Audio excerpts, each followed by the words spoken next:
What social means to me is going where the customer is. It's using all of the channels we need to use instead of this old school, oh, I'm going to send an email or even send a text. Well, if that person isn't on email or text, you need to go where they are.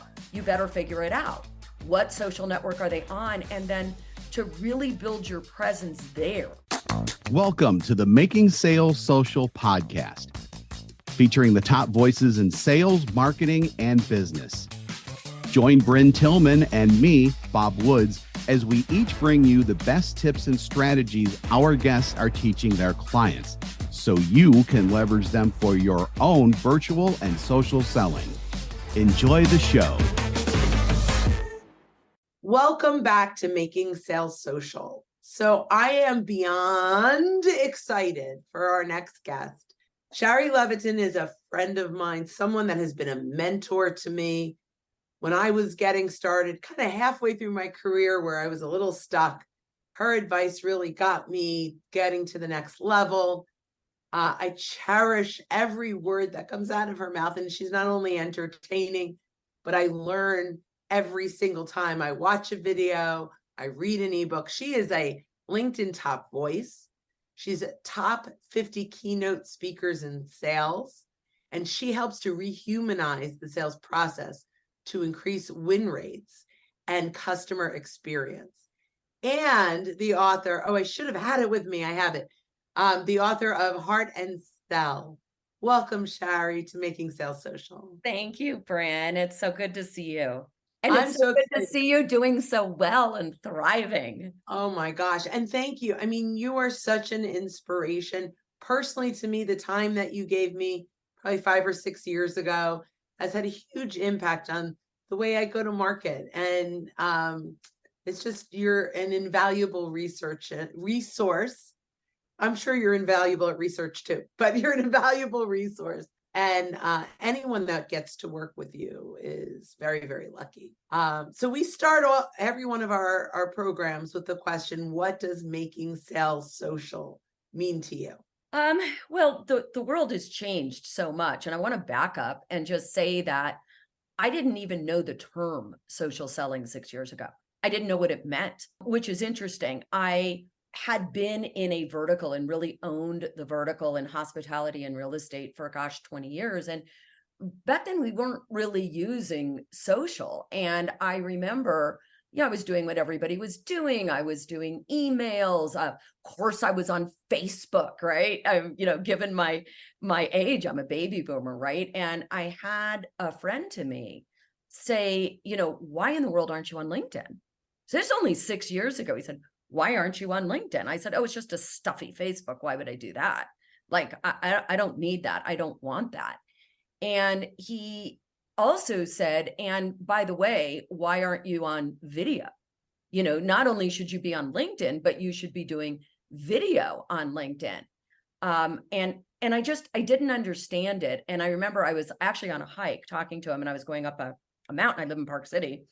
And he said, look, I dare you right now, create a video and put it on a social platform. Well, I didn't even have LinkedIn, or I did, but I didn't do anything with it. And, I was kind of mad at him because he was challenging me. And he said, and oh, by the way, the videos you do that are like for sale, they're boring and they're inauthentic. And it's you in front of a bookshelf looking all dutied up. He says, why don't you just make a video right now, put it on Facebook and see what happens? Well, I'm like ticked that he's telling me that my videos are inauthentic, but I love a good challenge. So I said, okay, fine. I'll make a video and I'll put it on Facebook. So I made a video.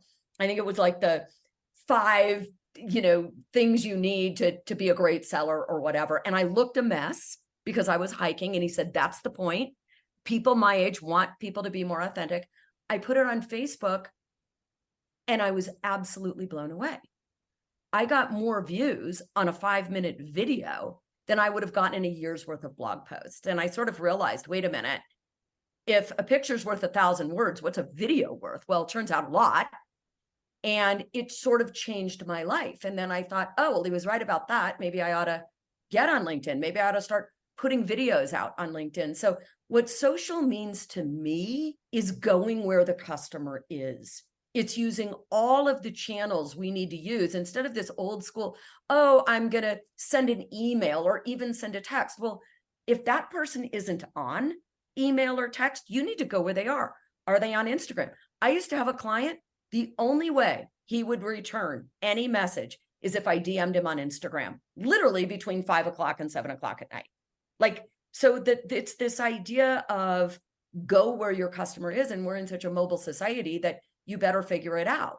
What social network are they on? And then to really build your presence there. And one of the things that about LinkedIn is if you're selling to businesses, that is the platform. If you're selling, more B2C, then you're going to want to think about, okay, maybe that's Instagram, maybe that's TikTok, but that's to me what social is. That's awesome. And you do it exceptionally well now.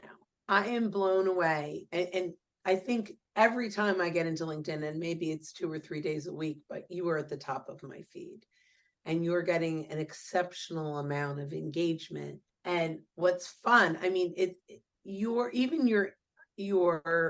voice in the inflection is entertaining. Like you bring, it's not even like the content is very educational, but you are it's infectious, right? Like you can't wait to listen. And you've got this, I don't know if it's a formula, but you get people really excited to hear what the outcome is in like 2 minutes or less sometimes. So how are you coming up with all this content? Let's start there. Well, that's interesting. So I would say, first of all, for anybody listening, not everybody does video. So just because it works for me doesn't mean it would work for everybody else. There's some great LinkedIn influencers that are just posting copy every day. For me, video is my jam. I have a theater background, right? So it's something that comes very naturally to me. It's a strength. And I think as humans, we all need to know our strengths and be very clear about our weaknesses. And Gallup of Gallup polls says every human being is better at one thing than 10,000 other people. And if you can figure out what that one thing is and press play and press accelerate on that one thing, which you have done beautifully, Bryn, you are so process minded. You are not only a social selling expert, but you put process to it. You break it down and you make it consumable for people. This is the definition of genius. You take something complex and you break it down and make it consumable and accessible to many, many people. And so for me, it was video. And I guess you say, how do you come up with so much content? If you're going to post on LinkedIn, or any platform for that matter, there's a few things that I've learned. I'm by no means an expert, but they seem to work. Number one, absolutely, is consistency. You can't go, oh, that worked, that didn't work. Oh, that was a bad video, I won't post for a week. I post every single day, without fail, on 3 platforms. Now, look, it's how do I do that? I've got a camera running at all times, right? So I've got a Mevo running. Whenever I am doing, I do a lot of keynotes. So whenever I'm doing a keynote, I will pay for a video crew. And then I will send out content to my firm and they'll, make cuts of that. So number one is consistency. Are you doing it every day? Because you need to be at the top of people's feed. Look, people's attention span has dropped and there's so much noise out there that you have to be the one that is consistent. So that's number one. I would say number two, this was the hardest thing for me, Bryn, is you have to give and give and give and not make an ask. I don't make an ask. People come to me. And I thought, well, they're going to have all my best content. They're going to have all my best stories, but it's really no different than a performer. It's not like, girls can hear Taylor Swift's hit song, but they're still going to want to see it live because they want the experience. It took me a lot to get over that barrier. So I would say to anybody, don't hold on tight to your precious messages. And people are like, oh, I'm not giving away my IP. Give away your IP. And absolutely. Look for nothing in return because it will come back in spades. Not right away. It may take 3 months. It may take 6 months, but you've got to give it away without an ask. And then And then you earn the right to have subtle asks, right? So, but I'm telling you, it's probably a 50 to 1 for us. You will see 50 videos before I invite you to a webinar or before I invite you to engage or something like that. So I would say consistency, give without asking. I would say another thing I've learned is that if you can spark 2 or 3 strong emotions right away, it's not about just the facts, it's about creating an emotion. And so, yeah, do you do that? Tell me how that works for you, because a post has to strike a chord with somebody. And Yeah. go ahead. How do you do that? Well, so I'll first start with, you do this exceptionally well. And it starts with the title of whatever it is, right? So that title has to bring you in. So we have, and this isn't about me, but I'll quickly say, social selling content as we're putting out has to hit 5 points. 1, it has to resonate with your buyer. Sales leaders, or whatever that might be, they have to, when they're scrolling, they have to go, "Oop, that's me." That will stop the scroll. Number 2, it has to create enough curiosity that they hit play, or they hit see more, or they so resonate, create curiosity. Then it needs to teach them something new. A moment of, ooh, that's the lean in, right? Ooh, that gets them thinking differently, number 4, about their current situation. So every time I listen, whether you're talking about buying a car, or you're talking to, a small group of a training in a room where it always resonates with me. It creates curiosity that I want to get through the whole thing, right? I'm learning something new. If I don't learn something new, it doesn't mean it's not good content. It's just not social selling content, right? The social selling content, they learn something new that gets them thinking differently about their current situation. And it's not, I think there's levels of influencing on social. So, right. So you'll see a lot of people that'll take a John Maxwell quote and circulate it. You're not teaching me anything new, to your point, right? Or then you'll have somebody report a statistic that everybody knows. Buyers are 67% through the buyer's journey before they talk to a human. Okay, that might be a level up because at least I've got a statistic, but I didn't make it up and it's not new, right? So it's sort of like, if you really want to influence, and I might add to what you said. I have one more at the end, but go ahead. Okay, great. It's not only teaching them something new. I think if you can unteach them something they thought they knew, that's when a video goes viral.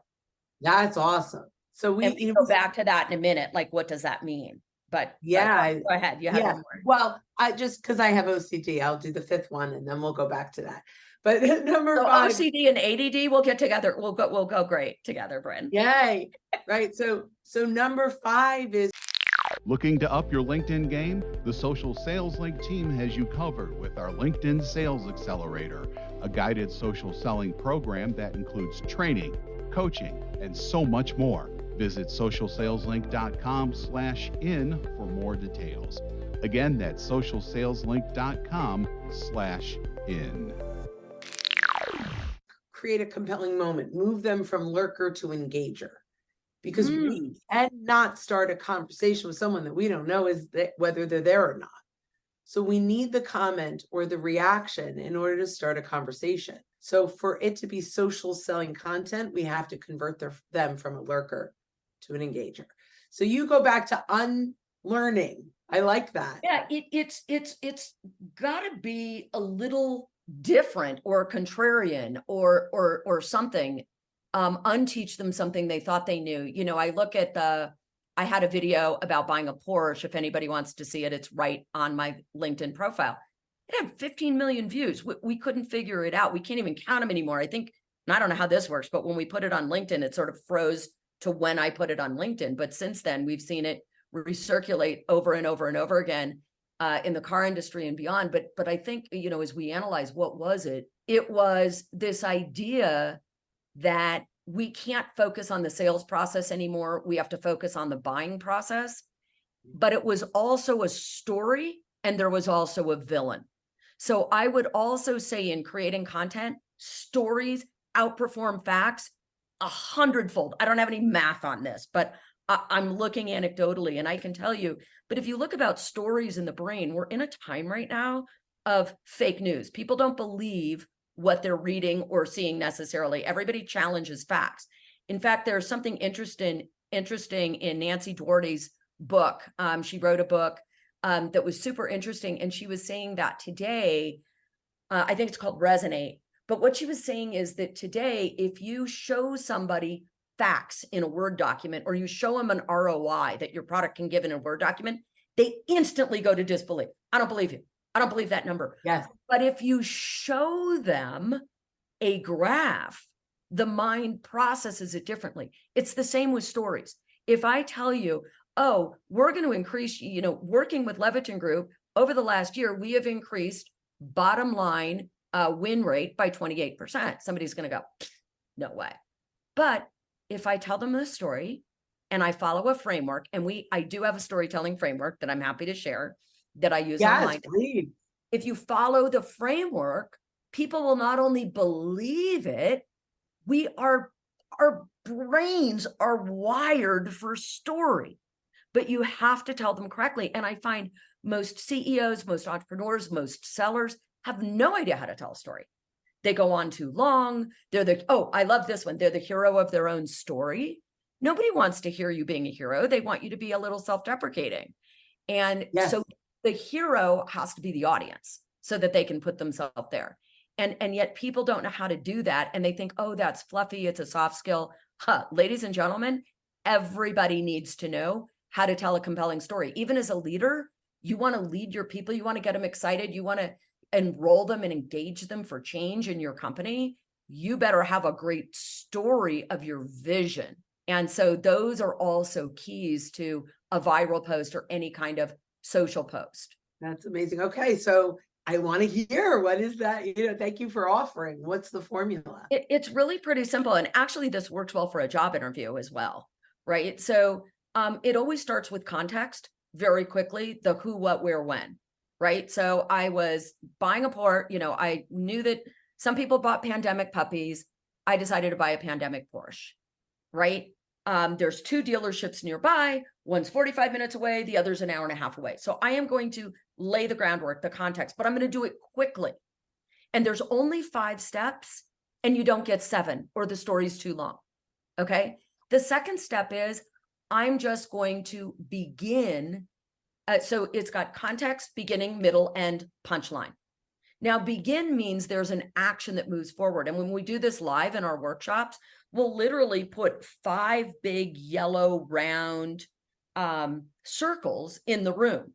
And when people tell their stories, we say, okay, go to the next spot, go to the next spot. And usually they run out of spots because their stories are too long. So the beginning is, so it's an action.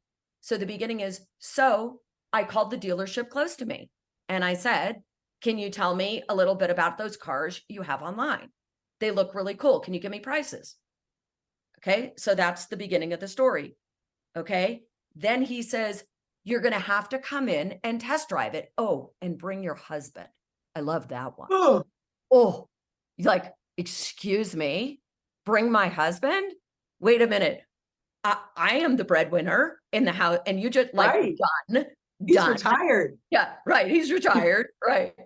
So that's sort of the beginning of the story. So then we go to the middle. So I am pretty turned off. So I call the guy 2 hours away. I get this guy, Sean. That's the middle of the story, right? Now I've also got a villain, right? So I've got this guy that, is kind of a jerk that everybody hates. That gets like the cortisol going. Especially the women.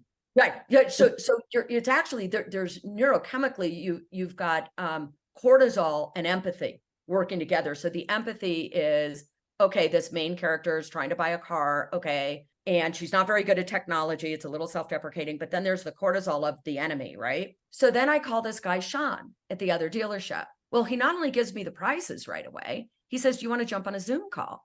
And we can design the car. So I'm like, okay, great. So we do the Zoom call and, I want, white car with beige interior. We designed the whole thing.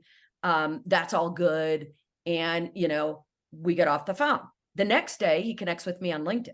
So he's using all of these social channels of communication, Yeah. right? Socially surrounding you. And he starts sharing my videos and popping up on my feed, right? So he's showing me he knows me and he's making it about me, not asking anything in return.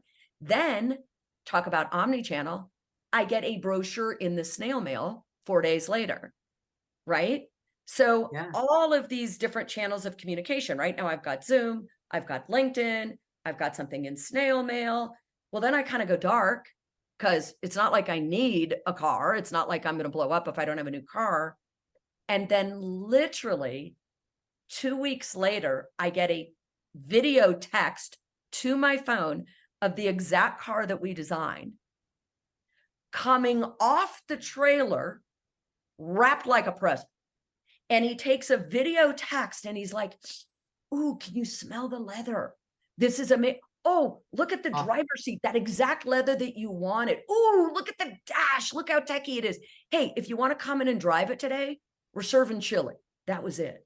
Yeah. So That's great. the unlearning, I think, and I'm still trying to analyze it because, it was, are your sellers focusing on the sales process or the buying process?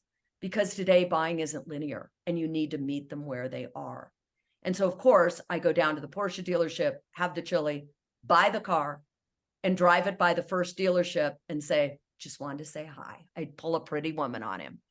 So, and it's so funny because, like, for real, I can't go to the closer place and get my car serviced. I am persona non grata there, because the video did go viral all the way to Porsche corporate, right? So Yeah. Yeah. at any rate, but a long story to go through the framework. So the framework is context, beginning, middle, and punchline. And this is where a story is critical. The punchline is like a tweet. It's got to be repeatable because that's what people remember. So if you're building a story, start with the punchline and work backwards. The punchline was, it's not about the sales process anymore.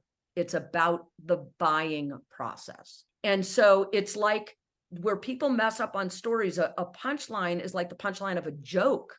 You got to get it right. And then people repeat the punchline like a tweet. Love that. I have one: empathy gets you in the door, competency, reliability, integrity keep you there. Before people decide what they think of your message, they decide what they think of you. Punchline. So that's That's awesome. Yeah, I have my 21 tenants that are kind of my punchlines. So that's interesting. Create an ebook of your punchlines because that will go viral. Ooh, what a great idea. Yeah, the digital coffee table book of Shari's punchlines. I love it. That would be, I think you could help me with that, actually. I think I could. Anyway. I would love that. So, oh gosh, I have so many more questions, but I'm going to end with the big question is, what question did I not ask you that I should have? I think the old question, what would you tell your younger self? Because I've been in business for 40 years. And so many young people want to know the key to success and the magic bullet and the magic line. And I will say that I was very lucky. I have 2 amazing parents. They're still alive. I love seeing the pictures on Facebook. As you know, I'm blessed. I have an 89-year-old mother, a 91-year-old father. And I learned a long time ago, my mother's an author of 40 books. She's a Holocaust survivor. I'll tell you really quickly, when my mother was 6 years old and they immigrated from Germany to Los Angeles, they were very poor and they didn't speak the language. They had to leave everything. And my mother's older sisters all had 2 jobs, as did her parents. So she was alone. At 6 years old, she walked across the street and found something amazing. It was the library, the US library. And she found that she could check out 10 books a day. And 10 books a week, read them and get 10 more. She not only taught herself English, she got a scholarship to UC Berkeley, met my father, married him, and went on to publish 40 books. Amazing. And I tell you that because people say to my mother all the time, "Sonny, from where do you get your inspiration for your books?" And I love her answer. And I want to leave the audience with this. She says, it's not like I stand on a mountaintop and get inspiration. She said, I wake up every morning at 6 o'clock. I make the beds. I make a cup of coffee. I sit down at my desk and I do the work. I believe that anybody's world can change through education. Our mission is elevation through education. And I believe that education is more available to you than ever before. And if you want to change your lot in life and you want to be successful, stop looking at hacks, stop looking at tricks, stop looking at shortcuts.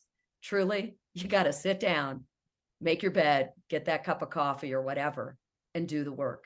And if you do enough little things right over time and you've got those good habits, those good productivity habits, those good networking habits, it's a little bit over time that gets you into a position of true success and true fulfillment. Because anything that comes easy isn't worthwhile, usually.